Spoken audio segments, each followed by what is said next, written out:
Episode 81 of Pokémon Horizons aired today in Japan, and let me tell you something, this episode was a mad ting. After reaching the spot for where Entei is said to be, the gang ended up getting a big surprise, and that surprise ended up revealing Lucius' final Pokémon, and yes, it was very much Gouging Fire all along. We got to see the other 6 heroes appear too, and reunite with their friend, which was actually quite wholesome to see. Gouging Fire really tested the gang as it snatched Lucius' belt, and the only way to seek his approval was to not only defeat it in battle, but to also show that Liko was worthy of looking after these incredible Pokemon. Now as for the battle, I'd say it was probably the best one yet. Gouging Fire was testing the gang very hard, using the moves such as Burning Bulwark, Fire Fang, Raging Fury, and Dragon Pulse. It also had the photosynthesis ability, which allowed it to maximize the sunlight to its advantage, allowing it to regain health and strength. The gang ended up terrestrializing and using various strategies to confuse Gouging Fire, before later on leading it to the water and having Captain Pikachu use Thunder Punch to land a huge blow. Also, the animation for that moment was pretty sick as well. Shout out to Dr. Quaxwell for also learning Aqua Cutter in the battle. I can't get over how menacing Gouging Fire was. The anime did a really good job at showing its power, and this was all recorded on the Rotom phone that Bria was using, keeping useful information about the Paradox Pokemon. After gaining its approval, the gang saw the flashback of Gouging Fire with Lucius and Lystal, and it was really sweet to see all of them together, alongside the flashback of Lucius and his Pokemon back in the Rakua battle, finally confirming that after all this time, Lucius' Entei was Gouging Fire. But there's something else that happened as well. With the power and presence of all of the 6 heroes together, this allowed them to summon Rayquaza in battle in preparation of next week's episode. I'm telling you now bro, it's all about to kick off and I can't wait to see Wagwan. But overall this was a brilliant episode. It was really cool seeing how the gang worked together to overcome Gouging Fire, and the payoff was truly rewarding. As always, when subs are revealed, I'll post my full review on Twitter, so if you haven't followed me on there already, then you already know what to do. Let's now chat about next week's episode. Episode 82 is titled At the End of the Shining Rainbow. The summary states the following. The Black Rayquaza once again appears before Liko, Roy and the others, and they all challenge it in battle together in hope to gain its approval. However, despite incorporating the terrain to great effect in their combo attacks, they gradually end up driven against a wall by the overwhelming powerful Rayquaza. Liko's wishes, Roy's desires, what are going to happen to them at the end of this fierce battle, alongside the last member of the 6 heroes. Looking at the preview trailer, we can see that the big boss has finally arrived and he is on hella smoke. The gang are all teamed up together trying to overcome Rayquaza in hopes of it finally joining them on their team. I still can't believe this battle is happening in Area 0. It's so bloody cool. Of course, we've already spoken about how Roy aims to catch Rayquaza, so I wonder if this truly is going to be the moment that it will happen. On top of that, we also got confirmation that Pagogo will be participating in this battle, and it will be in its terrestrial form, showcasing immense power, especially with its Terra Standstorm attack. Next week could be a big one guys, so make sure you don't miss out on this insane battle that is about to unfold. Let's now talk about some extra details revealed that could continue to bring the hype factor to this series. First, we have the titles for episodes 83 and 84. Episode 83 is titled The Truth Revealed, Amethio's Resolve. This episode will air on the 7th of February. Now let's face it,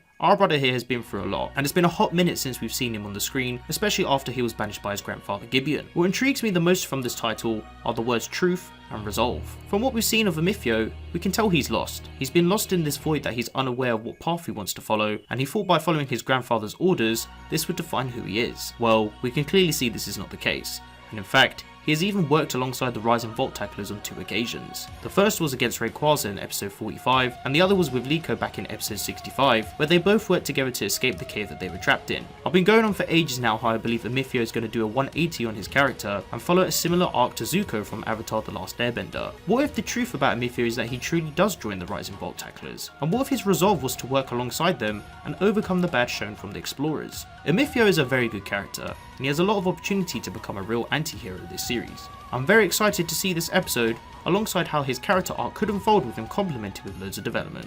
Next, we have episode 84, titled The Place Where Heaven and Earth Meet. This episode will air on Valentine's Day, being the 14th of February. Maybe you lot can watch this episode with your partner on the day or something, innit? We've actually received the summary for this episode, and it states the following. Rayquaza guides Liko and the others to the mountain towering high into the heavens. They begin asking around the information on Rakua in Komuri Town, a town located at the foot of the mountain, when they meet a young boy called Yuha who insists they need to get out of the town immediately. As the group soon enters, local legend has it that a disaster will strike when the Black Rayquaza appears. Reading this alone, this kinda is a big spoiler confirming that Rayquaza will in fact be joining the gang. But what makes things interesting is that it seems where the gang go to, it appears that the young boy Yuha mentioned that a legend stated that there will be a problem if Rayquaza appears here. Defender has kindly done the translation insight in regards to clues that could link to this episode, and from what they're saying, it could be that maybe this is where we'll see Rayquaza and Zygarde meet again, alongside clash in battle. They mention that the part of the title translated to Heaven and Earth says Ten to Chi, and Rayquaza is known as the Tenku Pokemon,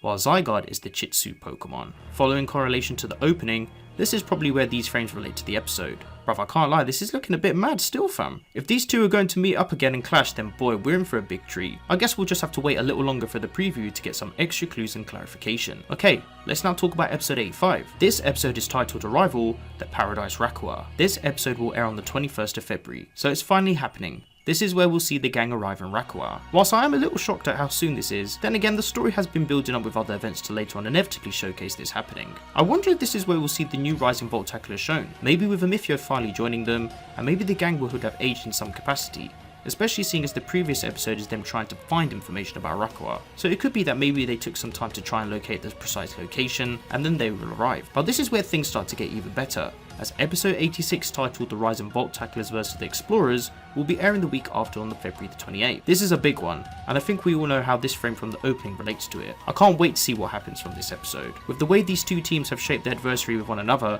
it sounds like shiz truly is about to go down in Rakua. The gang are probably going to battle Zygarde in its 50% form after it relocates its cells, and man, I just can't believe this is even going to happen in the first place. The clash of the characters and ideologies is going to weigh so much in this episode, and broski, I'm telling you, it's really about to go down. Maybe this is where we'll see the true clash of Zygarde and Rayquaza, alongside Pagogo in its stellar form. Looking back at the opening, we've almost seen every event come to life, so I wonder if there will be another new opening shown soon to coincide with maybe the next and final arc. The only things that haven't been seen yet are in relation to Friede and Pagogo in its stellar form. I'm still in two mindsets about Friede. I wonder if something big is going to happen to him, like I've mentioned before in previous videos. Analysing this frame closely again, we can see that he's going to either be leaving, or maybe something else is going to happen. And I hope it's not him going to be trading with Amethio in some manner, because that would really annoy me personally, especially for what a brilliant character he is, and how he's been a role model to the other Rising Voltaclers. As for Pagogo, we're probably going to see it its stellar form maybe in the battle against the Explorers, alongside when they reach Rakua. The clues could be from the opening all along, so I suspect this is how it's going to be shown. On the topic of events, can we just take a moment to discuss how annoying it was to see Roy not catch Sandy Shocks? I can understand why he didn't catch it simply due to the fact he's facing Rayquaza, and if the supposed fear of him catching that Pokemon instead comes into fruition,